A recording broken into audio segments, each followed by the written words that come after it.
everyone, welcome to a new week, and its first edition of CNA Student Deal. It's good to see you. First up, we are previewing a big election this week in the United Kingdom.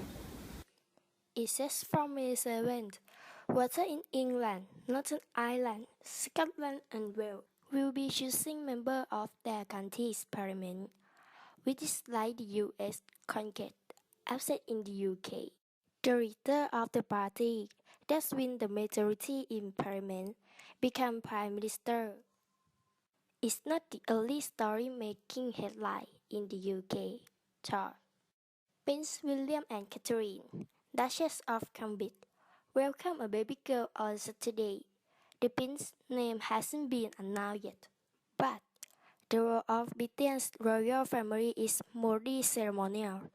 It does not have law-making power, like those running in Thursday parliamentary election.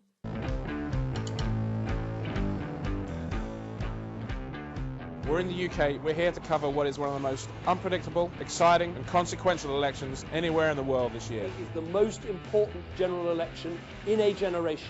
This is nothing less than a once-in-a-generation fight. So we've got David Cameron, he's the Prime Minister, he's the head of the Conservative Party, roughly the equivalent of the Republicans in the US, but he's seen by many people as just a little bit too posh. Ed Miliband, leader of the opposition, he's the head of the Labour Party. He might be the most left-wing British Prime Minister for many years if he's elected. His main problem has been trying to prove he's ready to be Prime Minister. Nicola Sturgeon, who's a rising star of British politics, SNP success, could really get the ball rolling again for another independence referendum in a few years' time. Well, in British political terms, the world has changed. We're really not sure what's going to happen.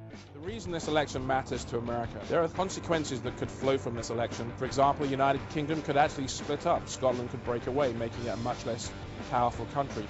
Britain could leave the European Union, depriving the United States of a key ally in one of the world's most important economic blocs. You're either deceiving the British public or you know exactly what you're going to do, but you're refusing to give specifics. If we don't save the money on welfare, and other parties don't seem to want to do that, then they're going to have to make deep cuts in things like the National Health Service, and I don't want to do that. So we're in Leeds, in the north of England, for the final big set piece of the campaign, the last debate. Give David Cameron credit, he believes in us staying in the EU, but I'm afraid he's being dragged by his party to exit from the EU. I don't think there was a clear winner. Someone just said to me it was a score draw. It's not going to change the election, that's for sure.